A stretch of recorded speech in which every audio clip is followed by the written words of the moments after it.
Ay, grabe guys, hindi mahulugang karayom sa daming pasahero. Gawa ng 50% ang pamasahe sa MRT. Kaya yung mga bus commuters, lumipat na dito guys. Tingnan mo, oh.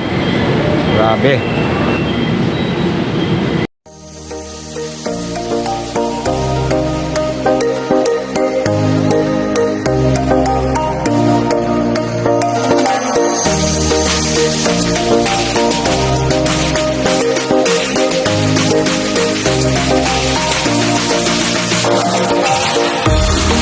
Magandang hapon guys. Dumadami yung papuntang MRT.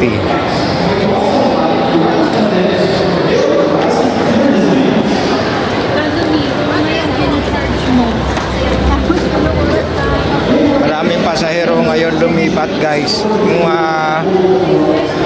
dating nagsasakay ng bus, lumipat sa MRT. Gawa ng 50% yung pamasahe. Yung guys, mula dito Ayala pala papuntang North Avenue, yung dulo.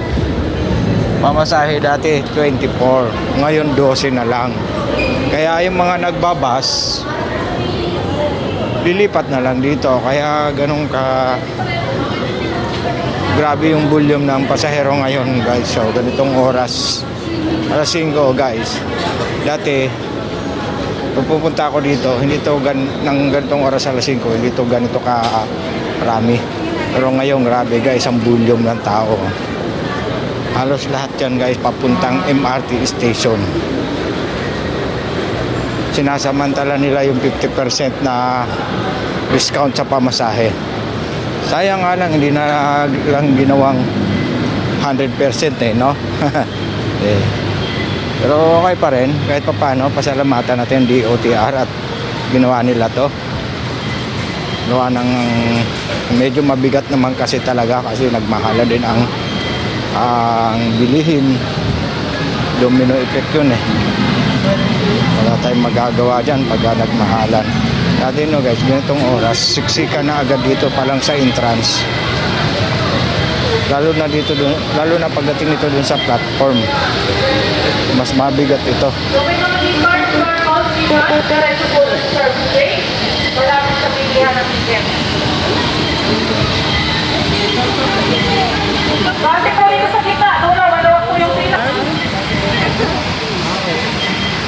Limang may beef card, pwede guys naman. Bagal guys ng papasok. Kadami nga naman talaga. Medyo kakaiba yung volume ng tao ngayon. Gawa ng 50% pamasahe.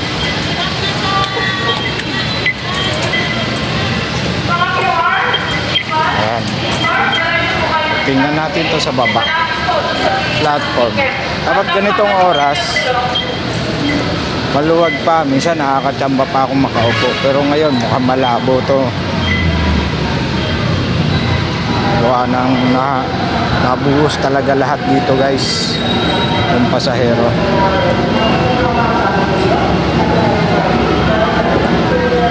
Sobrang dami talaga. Alas 5 pa lang. Dapat ang rush hour 5:30.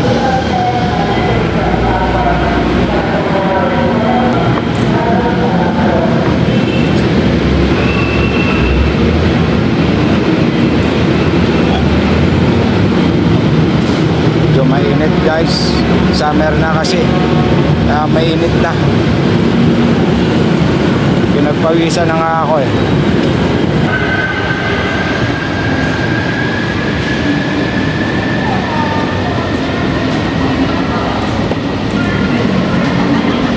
Tingnan nyo guys, puno yung platform. Malabo na ako nito makatsamba, makaupo. Minsan nakakatsamba ako dito, nakakaupo eh. Kasi hindi puno yung platform. Pero ngayon mukhang malabo. Kasi galing pa lang doon sa dulo. Dalawang station na yung panggagalingan eh. Yung main, tsaka Magallanes bago Ayala. So palagay ko, posible tayong makaupo. Baka dikit-dikit pa agad, balyahan agad. Dito pa lang yan sa Ayala guys. meron pa kaya sa ibang station. O nakakaalis lang yung train kaya medyo maluwag na yun. Ito na tayo